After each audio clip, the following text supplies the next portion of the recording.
And a very good morning to you. Good Saturday morning or afternoon, depending on where you are. It is Drive Time Radio. I'm New York Vinnie. Sorry we are running a little bit late, but our internet problems here at the new studio continue to persist. Trying to get them fixed. I'm hoping that we'll get them fixed by next week. Um, and for the big Mudfest event that is coming up, that I will be attending in just a couple of weeks. I'll tell you more about that later as we roll on. But we are here, and I am you, and you are me, and you are we, and we are all together, as the man once wrote. So here we are, you and me, and for the next little while, we're going to talk about cars. Probably have a shorter show today. Um, because to be honest with you, I'm just still getting back on my feet, and it is, illness is one thing. When you get to a certain point in your life, illness becomes a lot more. So I'm trying to be here every week, holding the fort down, giving you the information that you need. As I've said before, you can always email me during the week. You can, I'm 24/7 during the week. And if you have a question about a car that you need answered, if you have a trivia question that you and your friends can't figure out, if you need to get in contact with me, Vinnie at drivetime-radio.com. Always works. That's Vinnie, Vinnie, at drivetime-radio.com is the one that always seems to work, always seems to get to me. And so again, and I'm not shy or bashful about answering questions for you. Consider me on this May 3rd, 2025, the answer to all of your questions about everything automotive or baseball. I mean, I'll throw baseball in there. Um, Consider me the answer to your questions. And if you have something you're trying to solve an argument, yeah, at least if I don't have the answer on me, I'll try to get it for you and keep the conversation going. So thank you for that. Thank you for listening to the show, and most of all, thank you for bearing with me during what's been an interesting transitional time in my life. I have, in the course of a month and change here, I have, moved from a place that I was in for a number of years into a smaller place. I don't know how it could have gotten any smaller than it was, but it is. I've had one of my best friends in the world take off and move to Florida. And, it's funny when you're older, you, you realize how much of that support system that you need. And I have a wonderful daughter, and she's a great support system, and she is, but she's got her life, and I got mine, and dinners and everything like that is good. She's there, and I hope and respect that she feels the same about me. And I know this isn't on the topic of cars, but it is on the topic of life, and I do try to talk about life as well as cars because both of them, yeah, you can't. If you're dead, you can't drive a car down the street. Well, again, there I go shooting off my mouth, and I don't know. There might be some jurisdictions where it's perfectly all right to drive a car down the street. If you're dead, as a matter of fact, they prefer it. So, anyway, to recap here, we will be on, and I'm pretty sure that we will be continuing the show at this time, 11 o'clock on Saturday morning, West Coast time, 2 o'clock in the afternoon, East Coast time, for all of you listeners that are out there in Pittsburgh. And we do have quite a large audience in Pittsburgh as well. Uh, Among some really, really wonderful, wonderful people that that I made friends with and know and have come to uh, love the city of Pittsburgh and love, excuse me, just the whole gist of most of the people of the city of Pittsburgh. It's a great city. I enjoyed my 10 years that I spent there and hope to get back there real soon for a visit and to hang out, do a couple of shows live from there, and see some old friends. So, That's what's going on this end. What's going on with you this morning? You can always use the chat if you're listening live on a computer. I keep an eye on that chat most of the time. Sometimes it gets away from me. Like we had a good friend yesterday when we were talking to Mikey. We're doing a Mikey and Vinnie show. We had a chat yesterday among a person I haven't seen in years, but have kept in distant contact with. And that person, my friend, happened to be listening to the show, and it was a great surprise to see that Tom Yates was checking out Michael and I. Tom is one of the pioneers of the rock and roll radio business. Employed us both uh, back in the '80s at one of the most spectacular stations I'd ever worked at, music stations. This was KKCY 98.9 FM, The City in San Francisco. And this was an assemblage. This was a college. This was an education of people, of going to where you go to work every day and you never left that building not learning something about the radio business. You never left that building without knowing more than you did when you came in that day. And that's what I try to do with this show. I try to give you something that you didn't know when we started the show, that when we finish the show, that you now know, that you're smarter. Maybe you're the smartest guy in the room, the smartest woman in the room. I don't know. But I do know that the goal of the show is to increase your knowledge. And that's what we will try to do here this afternoon. We got a Yo, Vinnie, what are you driving this week coming up? We will certainly do that. The experiment is on. Oh, reminds me of that old, what is that? Was it Jack Jones? And the race is on, and here comes Pride up the backstretch. Anyway, the cameras are rolling on I-5. If you're going up near the Tulip Festival, be careful because they are rolling cameras. And if you are a speed violator or you're a unsafe change violator, I think it's mostly speeding, though. They are testing out this system. They're not writing tickets at the moment. They're sending you pretty little warnings in an envelope. And if you go buzzing through there too fast, they're going to get you. And I don't know how long this experiment is going to last. But if it works out and they see that they can increase the volume of cash in the traffic fine coffers, believe you me, they're going to keep it going.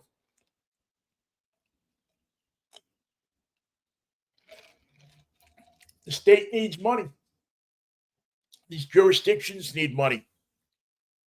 And the money well is drying up in many places, so they're going to have to come up with it somewhere.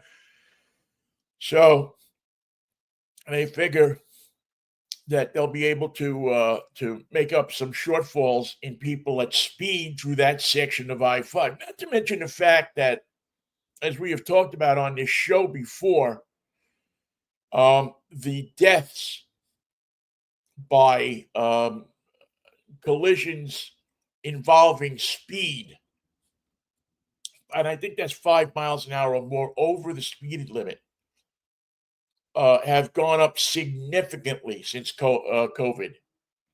Significantly. More people are dying on our roads now than at any time in the last 10-year period. And the numbers year to year are going up and going up.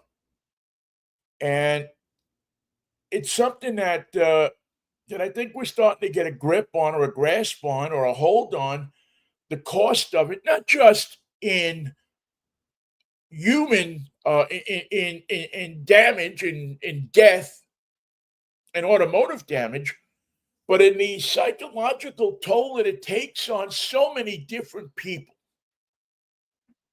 When there is an accident, when somebody gets smashed at 80 miles an hour, let's say, and you're a responding officer and you got to see that has an effect on you.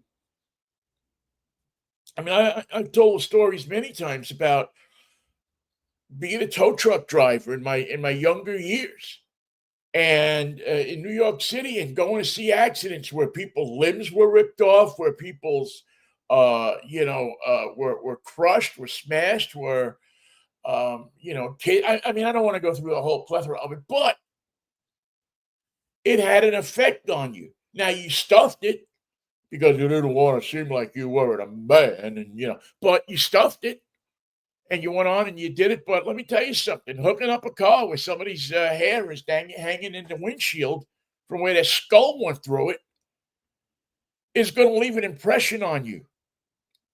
Whether you're, whether you're 6, you're 16, you're 60, no matter what the age is, that's going to leave an impression on you. And so the state is trying to do something about it. When you add that into the street racing stuff that's going on, it's they're trying to do that. And I know it's easy to say, well, they just want to get more money. And certainly, whenever you get a situation where the cops, the judges, the administratives are all trying to uh, bolster up the coffers a little bit. Yeah, I always think money is going to be a factor in it. But I do think that there are people out there that are genuinely um, concerned with stopping that phone call or stopping that thing where an officer has to go to somebody's house and tell somebody's mother or father that your kid, got blasted at 110 miles an hour up on I-5 or on Highway 99, and they didn't make it. Can you go to the hospital and identify the body? So, but I think that if they could perfect this system, that this is a system. Speeding, I don't think I'll see it in my lifetime. But I think if you are a new driver, if you are an 18, 19, 20-year-old driver, that you will see the ability to speed, to go as fast as you can get your car to go on a public highway, eliminated. I think it's gonna come to a point where we're gonna value the life of an individual more than somebody getting someplace quicker or somebody's perceived freedom to speed. And yeah, there's nutcases that if you talk to, well, that's my right to speed. So I don't want to get on the big soapbox here and everything, but I do think it is interesting that you see this curve. Yet Detroit and other, not just Detroit, but cities, countries still seem to be hell bent on producing cars that are judged on speed, that are judged on how fast that car will go. Because one of the great things about America is we have these wide open spaces out west, and you can get in your car and speed away out that whatever that road is, where and listen, I'm just as guilty of it as everybody else. I've gone out into the desert and out into eastern Washington, into places where there's no cars coming, for miles, and jumped on the car and made it go fast and made the chassis flex and everything. I mean, there's something about, especially in men. I think there's a primal thing that goes on. It's the same thing that makes people want to run faster than each other. So, that's it's just something to think about.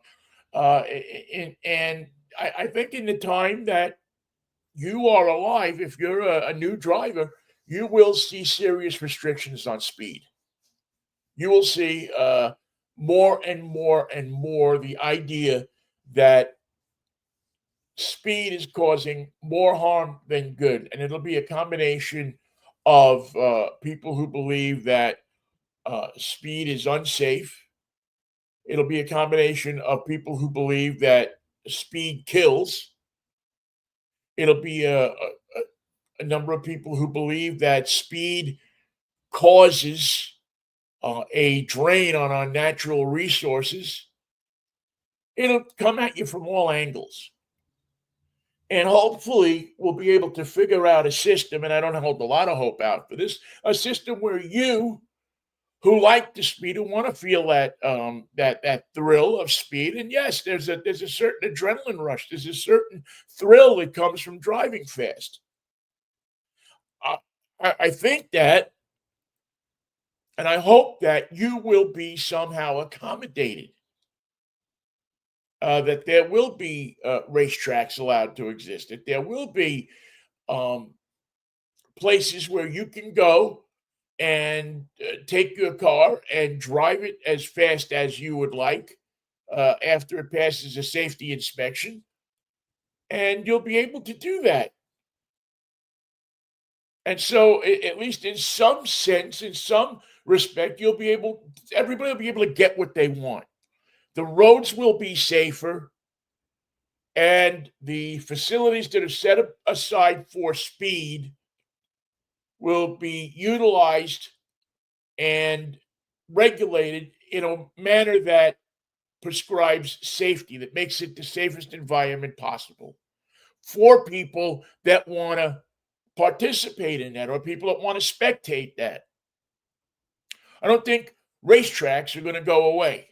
I don't think the NHRA or NASCAR or any of these sports where we watch cars compete against each other are going to go away.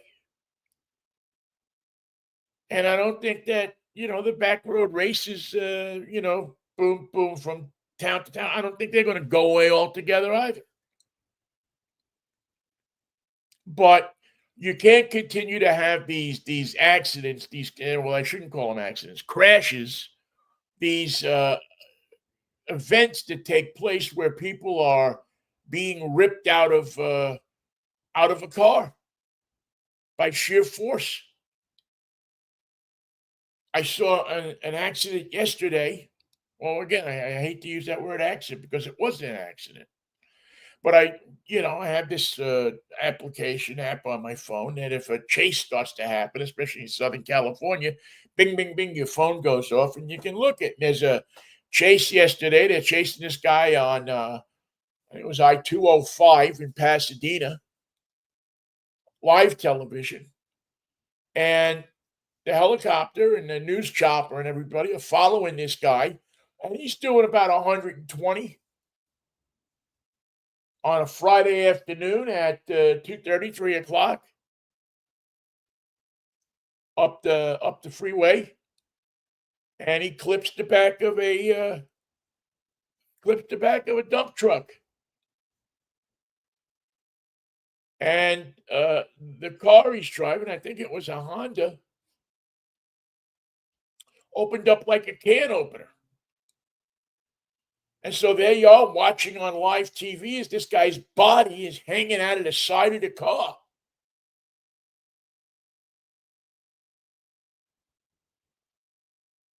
And he's immediately ejected from the car, but again, not ejected completely. So he's anyway. I don't want to get into too much detail, but anyway, it's just it was such a graphic example of what happens in a collision like this with speed. And the anchors and everybody, they're arguing, well, should we show it? Should we not show it? We don't want to. And I'm thinking to myself, you know what? You should show it. You should show it to everybody who goes to get a driver's license. And show it to this is what the car is capable of doing. It's capable of getting you from point A to point B comfortably and so on and so, but it's also capable of ripping you out of your car and shredding your body into pieces. And that's the lesson to be learned. If there's any lesson to be learned out of somebody who is, in that situation where they're being chased by somebody. And now this guy fortunately hurt himself. He didn't hurt anybody else, but you know what he did? He hurt the highway patrol officers that had to follow him. He hurt the people who had to come up on that scene and cover his body up. He hurt the people that were trying to save his life because they didn't know if he was dead or alive. He hurt all of those people. He hurt probably half the people that he passed at 110 miles an hour on the freeway at 2 o'clock in the afternoon. If you see something like that, it leaves an indelible scar on your on your mind. It definitely plays. I don't know. Does it make you drive any faster, any slower, any more cautiously? I would say that probably some people it does, some people it doesn't. I hope that it would make everybody drive a little bit more cautiously, but especially with young people, you there's a lot of people who believe that they're invulnerable, that it couldn't happen to them. You know what? I'm in my earlier days was one of them. Couldn't happen to me. I know what I'm doing. I know how to do this. I know how to avoid that until I got racked up. So anyway, you know what? I'm rambling on about this a little bit too much, but I think it's important, and I think it's important for people to know about this, and we'll talk about it more as time goes on. I'm sure because I don't think the collisions out there are going to stop anytime soon. All right, one of the things that I wanted to get in here this morning was I wanted to talk about a new car reveal that happened last week. I believe it was in Southern California, and where it happened is uh, not the point here. I think the point is what was revealed. And if you know me and a little bit about me, you know that I'm a fan of pickup trucks. I like pickup trucks. I think the big goofy pickup trucks that we put out there these days are kind of stupid for a lot of people. Most of the people that like a pickup truck, that want to own a pickup truck, are don't need a pickup truck. You don't need a $100,000 high off the ground. You can't see anybody. You climb up in it, and you got to show off your butt crack to see to get in the truck. People don't need that. Now, again, maybe you want it, and that's what this country is all about, right? Maybe I don't need it, but I want it. And of course, we are outrageously committed to buying things that we don't need. It's why we're in some of the trouble that we're in these days. But I'm not going to give lessons on what you need and what you don't need. I think one of the big things that this country has been missing for a long time is an affordable small pickup truck. Remember if you go back and you think about in the 70s and the 80s used to have those little Nissan pickup trucks, and the little Toyotas, and they really were Toyota cars on chat built like pickup trucks. Had the same engines and stuff like that, and they were good, solid, reliable transportation at a good price. It also was a truck that you could fit a bunch of stuff in, so that if you had to go to Home Depot to get stuff, they were great reliable, good second cars, especially if you owned a house and you needed to keep stuff. Anyway, that concept of the pickup truck has morphed into this thing where now it's the bigger the better, and we're uniquely American, and it's a uniquely American truck, and we're not like those Europe pansies. We have truck here, and it's mucho macho, and the bigger the truck you have, the more macho you are. It's almost as if they're equating pickup truck size, the size of your truck, to your penis. That if you have a big truck, you must be more of a manly man, and so much so that they got the Japanese involved in it, and you know the Japanese took some of that formula of machismo and they put it in the trucks, and the trucks kept getting bigger, and now you walk onto a lot and you go to buy a Toyota Tundra with with a few things on it, and you're looking at 100 grand, 80 grand. I think that's crazy. So along comes this company, and they say, "Hold on a minute, hold everything. We are going to build a pickup truck that is going to be what a pickup truck used to be." And if you're old enough like me to remember when you would go to a dealer and buy a pickup truck, a small pickup truck, that many pickup trucks were stripped down models. Most pickup trucks were stripped down models. Most pickup trucks didn't have air conditioning, didn't have power steering, didn't have, well, a lot of them had power brakes because of the loads, but it was a truck, it was a basic vehicle. And you went in the showroom, you usually had to order one. They didn't have them just sitting there, especially if you were in a urban environment. Now, if you were in the country, if you went down to one of the dealers down in Earnhardt Ford in Tucson and Phoenix and Cal Worthington and those places, they had a lot full of them. From New York, if we wanted a pickup truck, we used to drive out to Langhorne, Pennsylvania, Reedman Chevrolet, or the Reedman Auto Group, but they were mostly Chevrolets, and they had every kind of pickup in every color, every configuration that you wanted it in. From what was then considered a luxury pickup truck to a bare stripped down, three on the tree, no radio, no nothing, just getting it and driving kind of pickup truck. And somewhere along the line, it just got crazy. So I, for years, have been advocating that we need to get back to basics.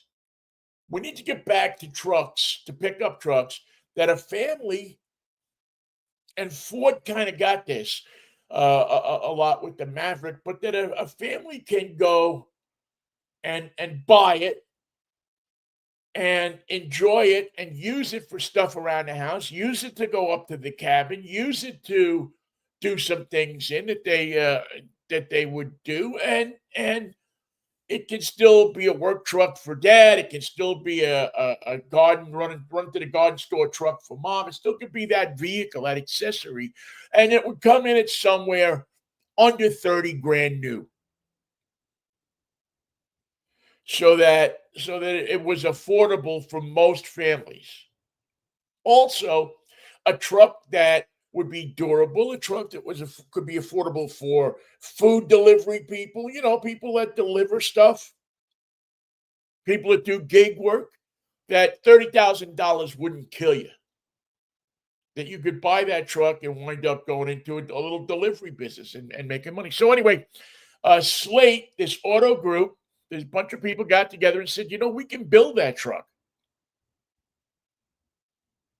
We can get together and put that truck together and sell it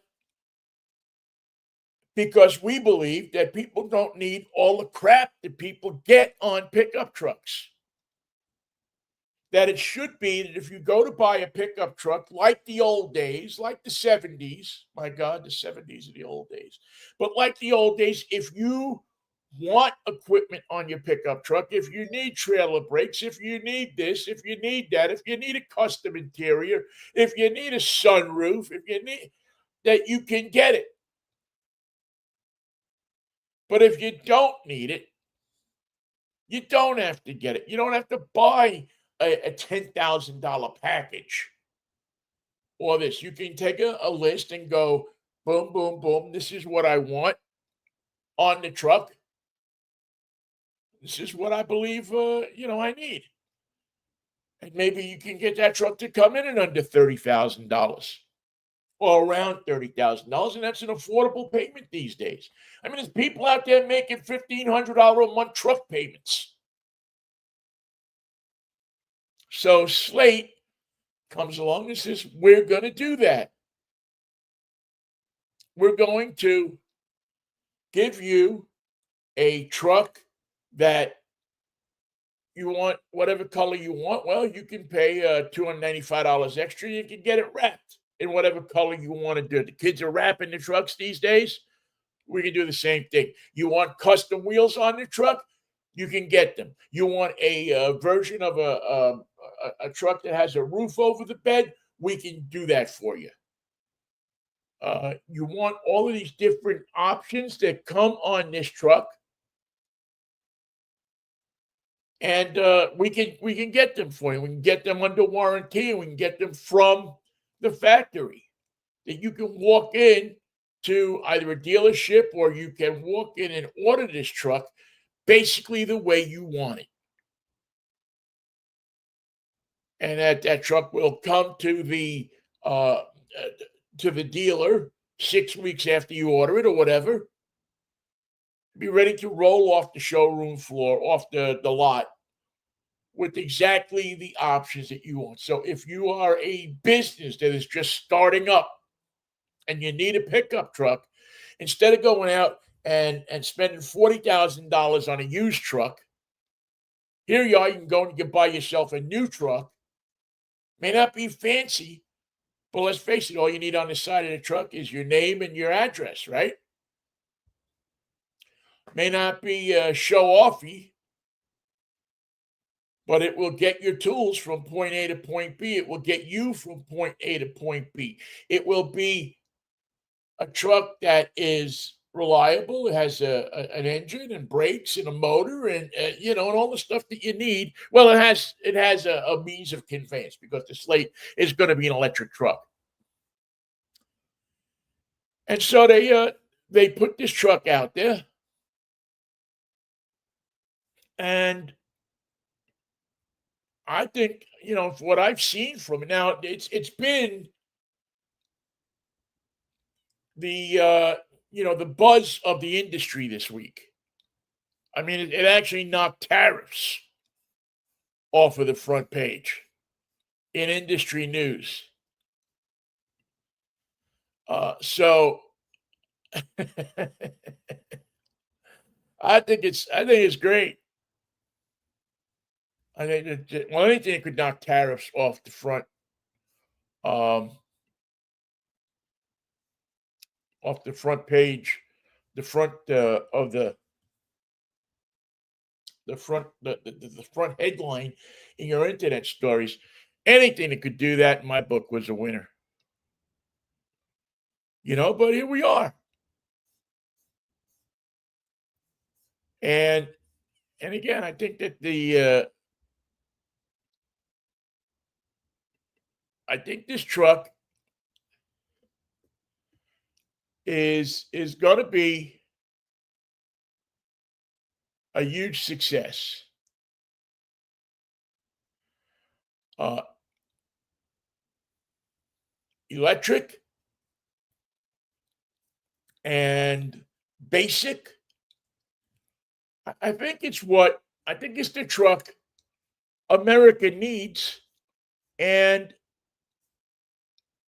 to be honest with you, the truck that not many manufacturers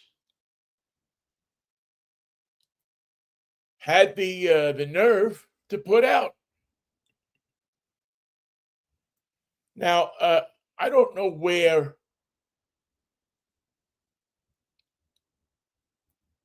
the whole EV thing is gonna wind up. Be honest with you, I don't know. It seems to change every minute. I don't think it's going to go away though. I don't think that the EV, uh, portion of our automotive landscape is going anywhere anytime soon. I think it's going to be here. And I think it's only going to get bigger. I'm a fan of EVs. You know that if you've listened to this show, that, the EV, I think, is here to stay. I think it's only going to improve. It's only going to get better. And it's going to improve. The range is going to get better. The mechanics is going to get better. It's all going to get it's all going to, I think, get better. And at some point,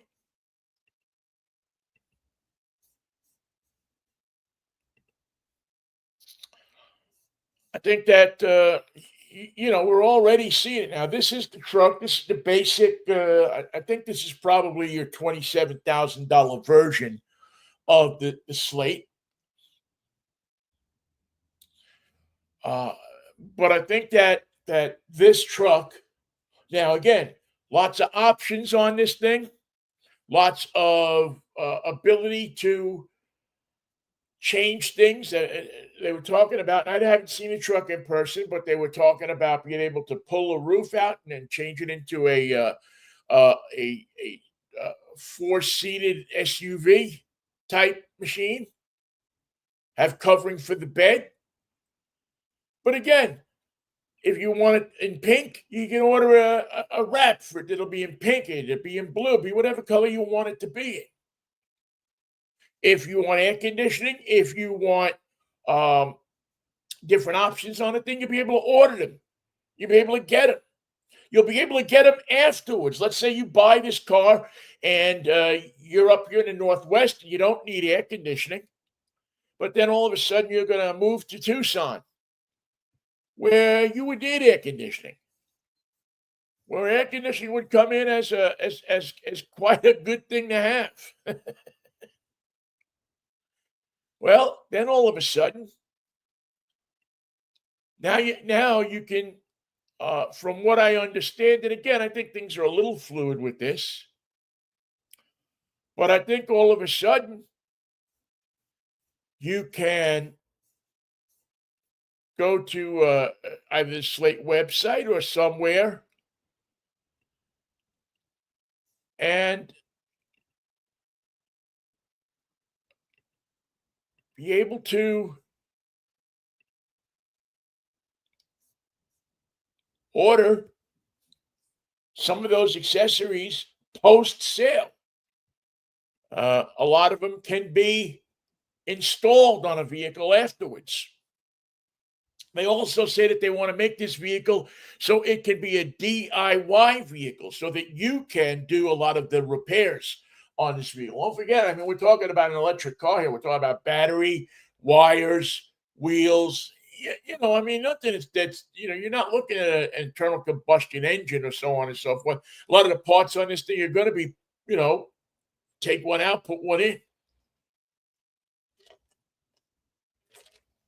Looks suspiciously like, I know you said it when you saw it. This is the version that I guess the roof pulls out, so on and so forth, and you can put this roof on it and make it into a four-seater. But it looks like, again, I might be wrong here, but it's a lot of international scout in this thing. A lot of Ford Bronco in this thing. And if I'm working at international, if I'm working at Scout right now, I'm probably saying to somebody in the office, "Oh, why didn't we think of this?" I mean, here we are, we're Scout, we got the name, yeah, we're Volkswagen, but we're shooting this thing at an audience where we want to sell a lot of them. They're shooting it at that same audience. It seems like they're talking a crazy amount of vehicles the first year, and they seem to feel that that's easily attainable. That maybe they can sell, I don't know, a 500,000 vehicles. Who knows? But this is what they're looking at. Again, it's not ugly. It's not so radical that people would go, "Oh my God, I don't want to. I certainly don't want to." Um, people are going to look at me weird if I drive this thing down the block.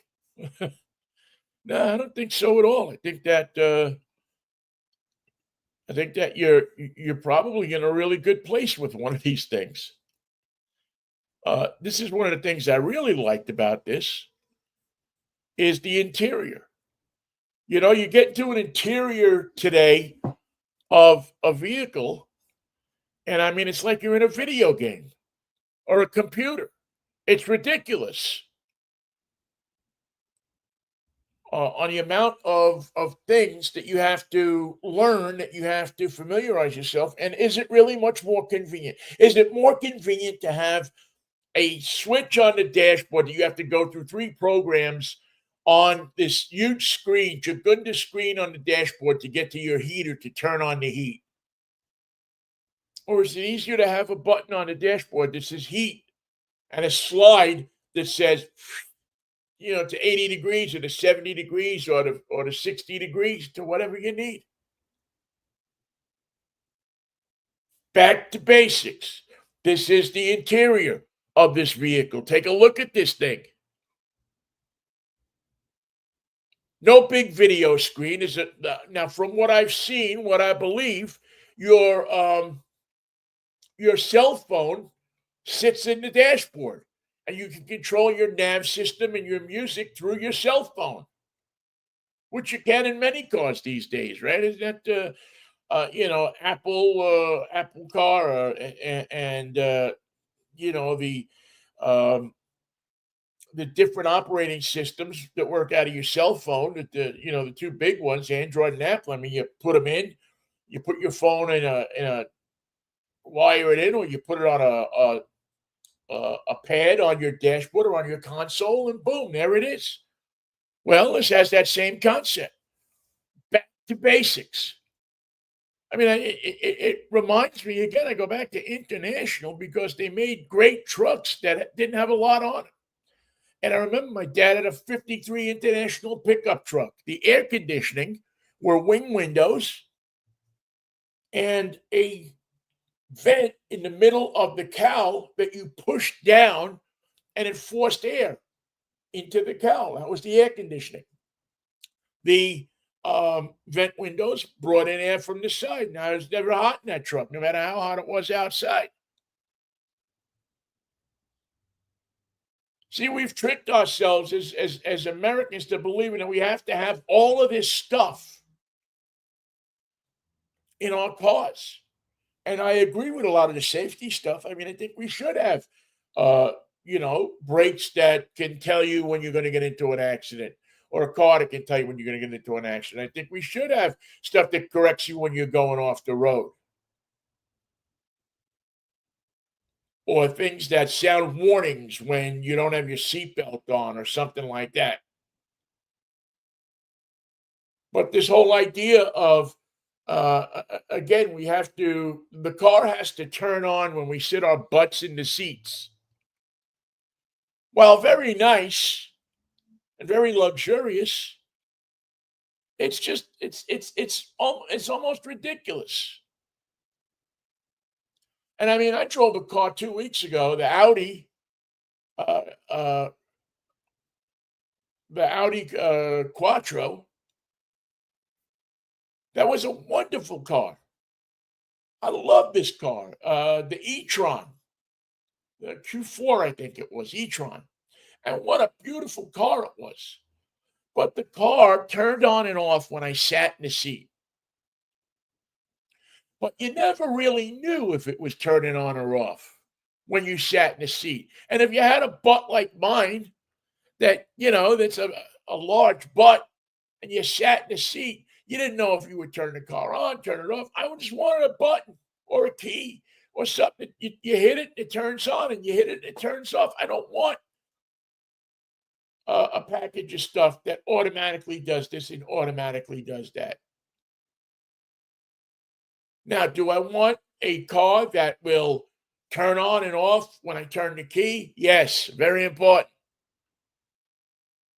Do I want a map in the car that will show me where I'm going and give me good information about where I'm going? Yes. But a lot of the stuff that's in there, I don't need, but I got to pay for it. With Slate, the great piece about this whole concept is if you don't need it, you don't have to pay for it. That you're going to be able to buy it and order it and have it delivered to your house or wherever you're going to pick the car up without the stuff you need. But if you make a mistake and you say to yourself, geez, I should have ordered X, Y, or Z. There's going to be, I think, a number of options that you'll be able to buy after you take delivery of the car. So if you go back and you want that 40-inch screen on your dashboard, and you want, uh, a different color upholstery or something like that, you're going to be able to do that, or at least in theory. And you know what I like the most about this car? Look on this picture I'm showing you right now. It has crank windows. Crank windows. I have to tell you that one of the most ridiculous things that I think are in American cars these days are power windows. While they are convenient, while they are, on some days a beautiful thing to have, 350 days out of the year, you can do just as quickly with your crank windows as you can do with your power windows. You can make that window go up and down just as quickly. And it's always been something of mine, a gripe of mine, that they took that option away from us. And it was easier for them to just put the power windows in the car and charge you for it. And this one comes with, and I don't even know if there's an option for power windows. But when a crank window goes out, when it doesn't work anymore, um, it's $100 to fix it. I'm sure now it's more, but that was the kind of the range it was in. Even if you had to go get a new regulator for the window, which is the gear, the piece that goes onto the crank that moves the window up and down. If you did that, you would do it was $100. And you know what? If you had a little bit of mechanical ability, you could do it in your driveway. You could replace it in your driveway. Now you have a power window motor, and you have the switch, and you have this, you have that, and is it going to work? Did they do the right job? Half the time you go to the mechanics uh, thing, and a mechanic left the screw out, and this, that, the other thing, and you're back there 4 or 5 times, and you've probably gotten wet if you live up here in Seattle once or twice because it was raining. That's what stopped the window from going up to begin with. Here you got to crank. If it's raining, you crank it 3 times this way, the window goes up. Have we become such a lame, entitled society that we can't crank a freaking window up or down? Is that really what we become?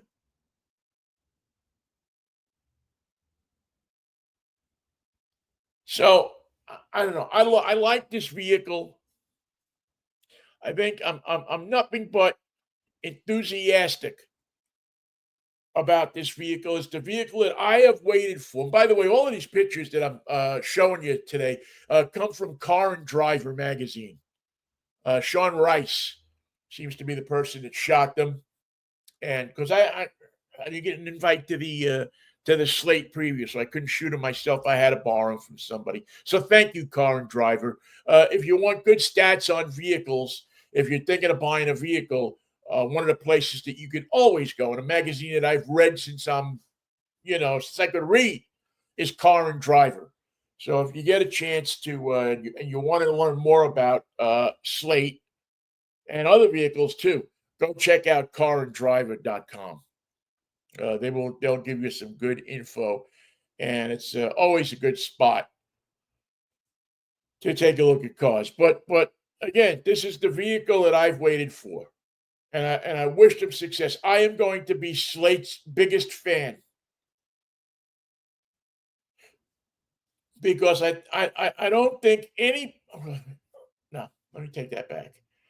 I don't think 75% of the people that buy pickup trucks in America today, especially if you live in the city, if you live in an urban zip code, I don't think that anybody that lives in an urban zip code needs more truck than what you're seeing on your screen right there. I'd be shocked if you do. I would be absolutely shocked if you need more truck than you're looking at right now. If you have to haul tools, if you have whatever you got to haul, whatever you got to take to where you're taking it. I just don't think you would need more than what you see there. And I'm sure that people are going to send me. I mean, I see a bunch of emails already and stuff from people who have sent in and saying that this will never work. Of course, that's the way we look at things these days in this country. Unfortunately, we look at why it won't work instead of why it will. And who knows? This thing may be bluey. This thing may be, they may put a Preston Tucker on these people, or a Bricklin, or a DeLorean, or any number of people who have been eliminated by the automotive business because the idea they had was too good. The idea they had was, what was, they came up with it, and it was like they knew that it would screw up the established automotive business. So they said, well, you know what? We can't really let you do that. We like it. We think it's a good idea. But the reality is, pal, we can't really let you do that. It's going to be a problem. So we'll see how it goes. We'll see how this works out. Like I say, I got a feeling that it's going to. I got a feeling it's going to work out just fine. I'm enthusiastic about these people. I am really hoping that we get a chance to drive one of these. I guess it's scheduled to come out in 2027, but you can go to their website right now. And by the way, they're going to build it in Indiana. This way, my friend Keith will be very happy. It's going to be built in Indiana, in America. I don't know. I don't know exactly what what that is going to mean as far as jobs and so on and so forth. I would have to think that it will mean a lot for people who want to go to work in places like Indiana. They're going to need something in Indiana because as we are finding out, the RV business is starting to take a dive, which is largely based in Indiana. And that section of Indiana that's a section of Michigan that's right by Indiana as you go along the interstate out there. And places like South Bend and Sturgis, Indiana, and places that are all along that Sturgis, Michigan, I should say, all in that line that goes along. What is it, Route 70? That goes out from Ohio, but that whole section of Indiana is like RV, the pulse of the RV business. And the RV business is not good right now. And I don't expect it to get much better for them in the immediate. So I think that if you are if you are somebody who is working in the RV business, that you probably at this point are going to need to start thinking about other work. And so Slate may come along at a perfect time for you,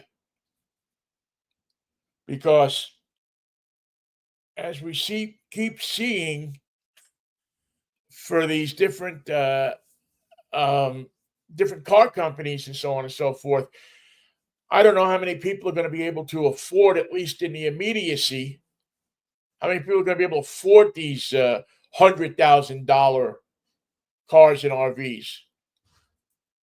I think that the taste for that is going to go away quickly.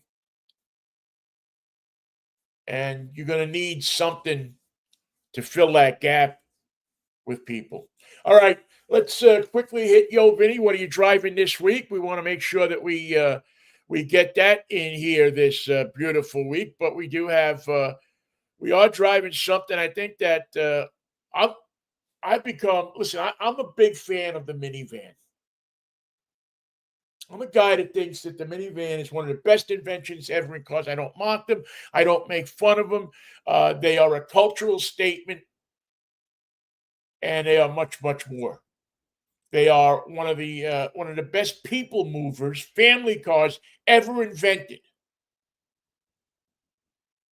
And Toyota has, I think, um, done a lot to perfect the minivan, to give you all of the stuff that you expect from a Toyota, which is a solid car, reliability, affordability, uh, technological advancement.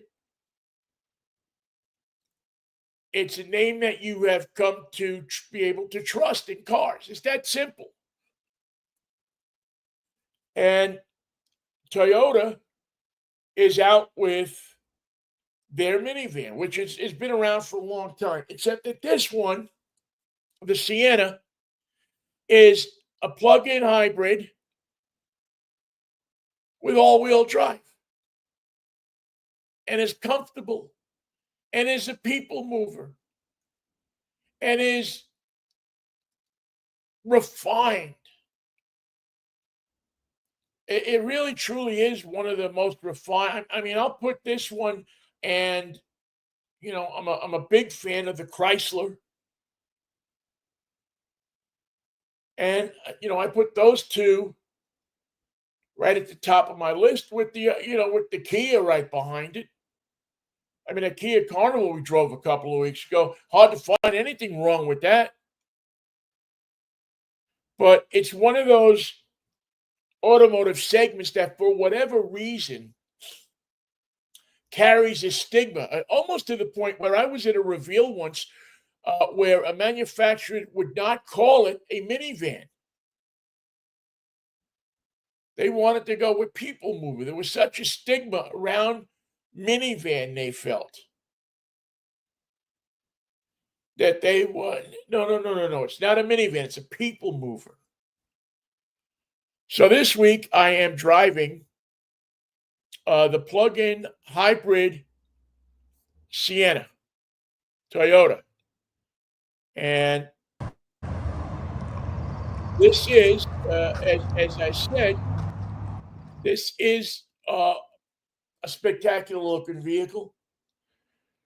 It has the Toyota look to it, the Toyota style to it, which as you walk around the vehicle, and we're not going to give you a whole thing. We'll do that for our review. But the Sienna, from the outside, is a very, very eye-pleasing vehicle.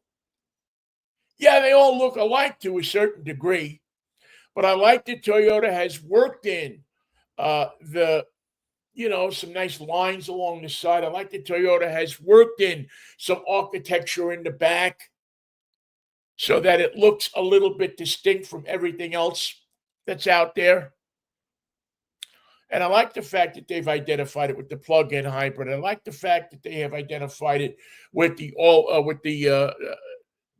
four-wheel drive, and that it is a vehicle that, when you look at it, you get a sense of a vehicle that is what how would I put this? It's what you want, but it's kind of different from what you want. It's kind of it has it brings what you want in a minivan to the table, which means that there is space, there is comfort, there is connection to the outside world by way of different elements that your kids can enjoy when they're driving, passengers can enjoy. It has safety galore, and it has room for people. People don't feel crushed in these things.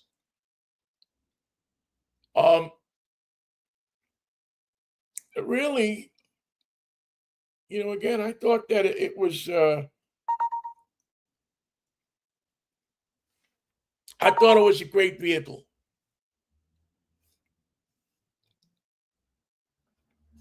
I thought, so far in driving this, I've only had it a couple of days, so I mean, the jury is still kind of out on these things. Boy, I tell you, all of a sudden you're out there, and it's fire trucks going by and everything. Only happens to me when I'm out there driving. Anyway, but it is a vehicle that Toyota is well thought out. They've been either the leader or close to being the leader in this territory for a long time. The competition is tight in this because there's only a few vehicles, and the future of the minivan, I think, is going to be tilted much more toward the Volkswagen ID Buzz, which was my car of the year last year. But for the people who are scared off a little bit by the ID Buzz, I think that this one is one that people are going to look at and say, "Is this the way I want to go?" And I don't think that they'll have much of a problem, uh, you know, digesting this thing. Just to take a quick look at the inside of it, if we can get that up. But this was just a look at the inside of the Toyota Sienna front seats. And again, well equipped, big screens, lets you know all of the information right up there. And it has the redundant switches so that if you're one of those people who don't want to spend 10 minutes going through a menu on a screen, you can just say, okay, I want it to be 85 degrees in here, or I want it to be this, or I want it to be that. And you've got it. There it is. Boom, boom, boom, right in front of you. So we'll do a deeper dive. Like I said, I really haven't had a chance to drive it much over the past couple of days I've had it, but we're going to take it on. We're going to take it up to the Joe this weekend to give it a nice ride and put it through its paces and see exactly what this vehicle from Toyota, has to offer. I think, I'm pretty sure, and I want to check before I say it, but I think we're in the, I want to say like the mid 50s on this thing. I'm almost positive that that is the number, the sticker price on it. But you know what? I always want to make sure um, of what it is. So let's quickly look at the Monroney, see exactly what it is, and we are a little bit more, 59,869. All right. Well, you got and that includes destination. That includes the hybrid stuff, and the digital rear view mirror, and the connected services stuff that goes in there. But again, this is the PLT all-wheel drive, 7-passenger Toyota Sienna. Um, gets a great rate, crash ratings and stuff from the Insurance Institute. And I don't know, I don't even know if the feds are still in business, the Highway Safety Administration, the way things are going. But definitely worth, I felt worth looking at if you are shopping or if you're in the market. And as I say now, get in, if you're thinking new, get in the market, because and we're going to dive a little more into into this next week with these tariffs and what's going to happen and how they're going to kick in. But I don't have a good feeling about a lot of vehicles right now. If you want a Japanese vehicle, if you want a Korean vehicle, if you want a vehicle from a country that's going to have quite a tariff on it projected, you might as well make your move here pretty soon, because I got a funny feeling that by the time June rolls around, it's not going to be a pretty picture, and used cars are going to shoot up as well, because again we're going to have a pandemic type situation where people are going to be looking for good used cars because they can't afford new ones, or there's a limited supply of new ones. This is going to be, folks, I'm telling you right now, I'm not telling you to scare you. I'm telling you to be real with you. This is going to be crazy for the next year or two in the automotive business, after coming off a couple of years that were just crazy. I don't know how much they think that the automotive consumer can take, but I think people are going to, there's one thing that's going to happen, I think, from all of this, and that is that people who are already wary of going into a dealer and sitting there and negotiating to buy a car are going to be drawn by the company, drawn into the companies that are going to be enable you to buy a car online. You are going to want to buy a car online. By the time this is all over, you're going to want to go somewhere, test drive it. You like it, you want to go to, it's going to be like McDonald's. You want a quarter pounder and fries and a Coke. You want to go up to the kiosk. You don't want to deal with people anymore. And that's a sad commentary on our country. But I think that's coming around the cause. People don't want to be locked in that room, that hot room anymore. They don't want to be given 25 options for financing.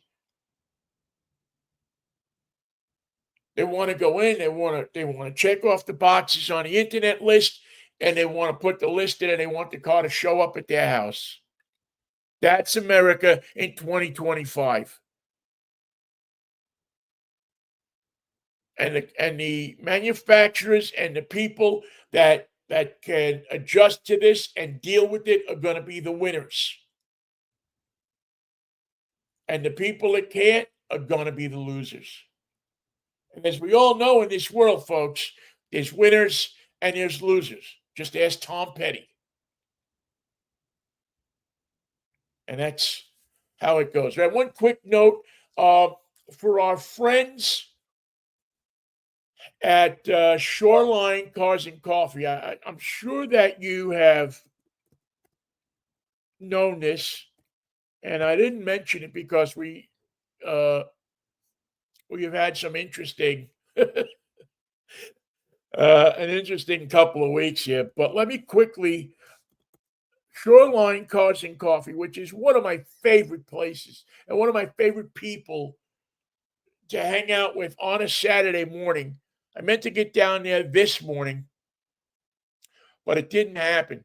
But in case you don't know it, they have moved.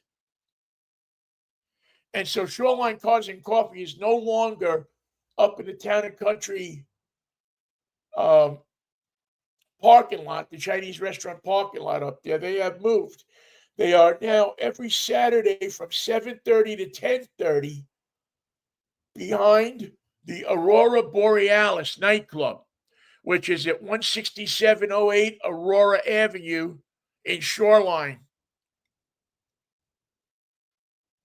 Shoreline Cars and Coffee every Saturday, 7:30 to 10:30 at 16708 Aurora Avenue,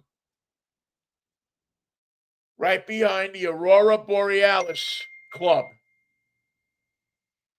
That is where you want to go on Saturday morning to hang out with Ryan and the gang. Uh, I will be up there. I'm going to try to get up there for next week. I don't know for sure yet, but I'm going to try to be up there next week and just get get up there. Anyway, we'll have more information about when that's going to happen. I really want to try to broadcast live up there and do that. But if you're looking for a place to take your kid, if you're looking for a place to take somebody who's interested in collector cars, if you're looking for a place just to hang out with a bunch of people that are friendly and like to drink coffee and like to get some fresh air and like to walk around and compliment each other's cars, then you can do no better for yourself than going up to Shoreline Cars and Coffee. Very simple. All right. Uh, this show is brought to you by my good friend, and really, there's no better friend you could have in the world than George Jackson. And what George does is he supplies business items, business promotional items to people all over the country. George is based out of Pittsburgh, and George Jackson Promotions for, I don't know, he's been doing this for 40 or 50 years, as far as I know, is the guy you want to see if you need business promotional items for your business, for your upcoming party, for your sports department, for whatever you need imprinted and special events type of tchotchkes, for what they call them tchotchkes. But you know what I'm talking about. Whether they're stickers, whether they're t-shirts, whether they're promotional items, my friend George is the best at it. The best price, the best dude to deal with, uh, the best guy who says, well, this will work for you better for that than that. He's just a good guy. He's a dear friend. And I like to do anything I can any day of the week to promote his business because he's a solid guy. And these days, it's so tough to find people to deal with that are solid people. You know, you deal with some of these people. Like you call up and say, "Where's my keychains? They're supposed to be here on Monday. My event is tomorrow, and I haven't seen them." And they go, "Well, you know, the computer and this and that." No, George is throwing his stuff in your stuff in the back of the car if you don't get it, driving it there, doing whatever he's got to do to make sure that if you give somebody your word that you're going to have something, that you're going to have it and you're going to be able to do it. That's George. And that's why you should go to gjpromo.com and look at his catalog of stuff that can be purchased. And then talk to George about deals he has on different things, clearance items, and different suggestions that he may have for you for items that will promote your business. And again, just a great guy, a prince of a guy to do business with. And a prince of a guy just to talk to and get to know. George is a good guy. And I don't do that. I don't use that term lightly. George is a good guy. You'll enjoy doing business with him. Tell him I sent you. And again, gjpromo.com is where you can find his website. You can also go to George Jackson Promotions on Facebook and Instagram, and you'll find his website there and get in contact with him. He is a guy that will you'll believe me, you will email me or you will call me up and you will say thank you for turning me on to this dude, Vinny, because he did me right. Oh, look at that. I had the thing down because I was looking at something. All right. All right. You're getting goofy, Vinny. Get out of here. All right. Thank you so much for listening to our show. I will catch up with you Monday morning with Michael Knight at 10:10 for Mikey and Vinny Take on the World. And see you next week here on Drivetime Radio with your friend New York Vinny. Thank you so much for listening. We thank everybody who, again, participated in the show, sent emails.